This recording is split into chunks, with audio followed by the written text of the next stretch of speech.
All right, welcome to another explainer.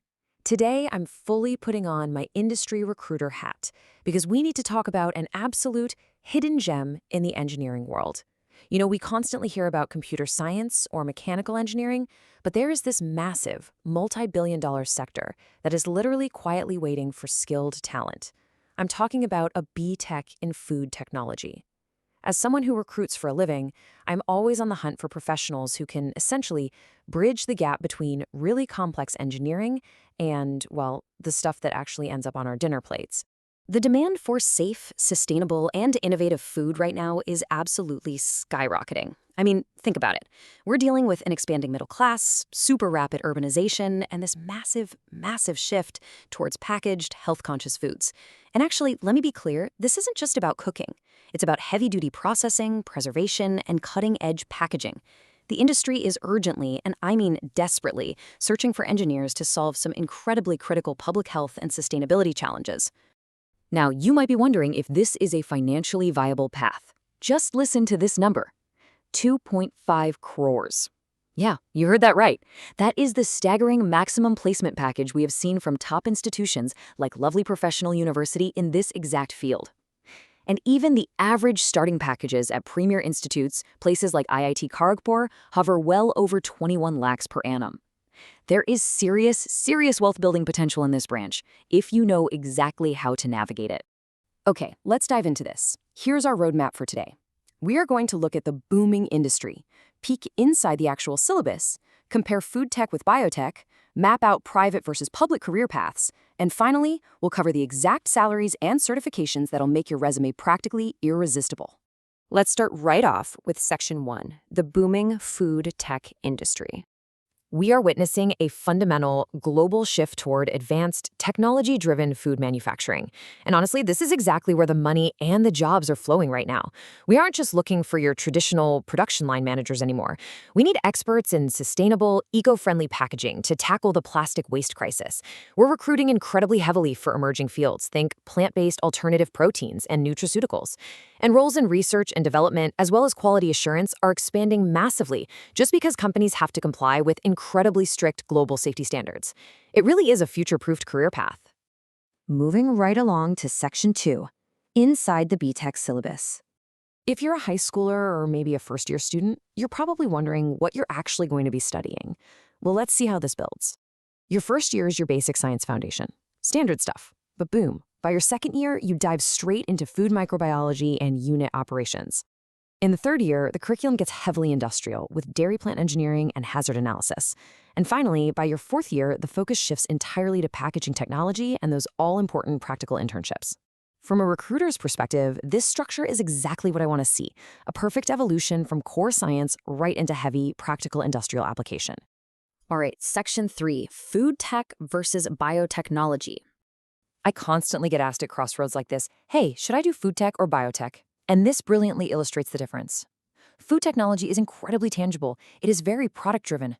You're focusing on raw material processing, food chemistry, extending shelf life, the whole packaging aspect. Biotech, on the flip side, is heavily lab-focused. It's dealing with genetics, molecular biology, bioinformatics.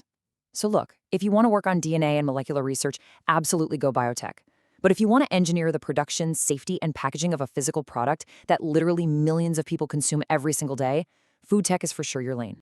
Now for Section 4, private brands versus the public sector.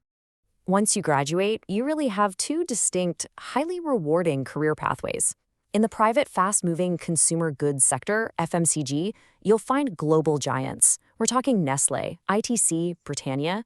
Here, you'd work as an R&D scientist or a food technologist. It's fast-paced, highly innovative, and honestly, incredibly lucrative. But then, on the other hand, the public and government sector offers incredible long-term stability and a massive public impact.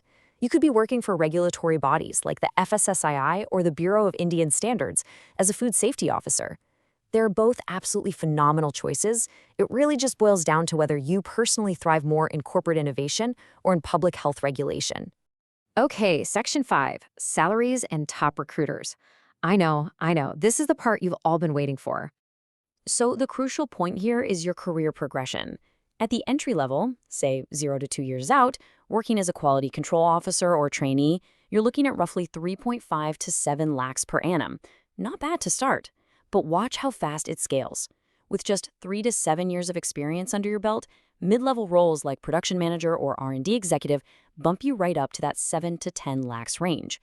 And at the senior level, so 8+ years, as a VP of operations or R&D director, you are looking at 10 to 20 lakhs, and honestly, well beyond that. Like I said earlier, this branch offers serious long-term wealth-building potential. Now, what's really interesting about this is how geography actually plays a huge role in your paycheck. Mumbai and Bengaluru lead the pack for average mid-level salaries at around 10 lakhs. Mumbai pays a premium simply because of the high corporate concentration, while Bengaluru has this massive, thriving ecosystem for food tech startups and innovation. Pune follows super closely at 9 lakhs since it's such a major manufacturing corridor. So keep that in mind. Where you choose to work absolutely impacts your earning potential. Which brings us to our final stop, Section 6, Certifications and Future Trends. So, how do you make sure you're the one getting those top-tier offers? Look, a degree gets you an interview, but specialized skills, those actually get you the job. To transform from just a good candidate into a totally irreplaceable one, you need global certifications. Credentials in hazard analysis, which is known as HACCP, or food safety training like FSSAI are absolute gold on a resume. They prove to us that you understand global compliance. Same goes for ISO 22000 for food safety management.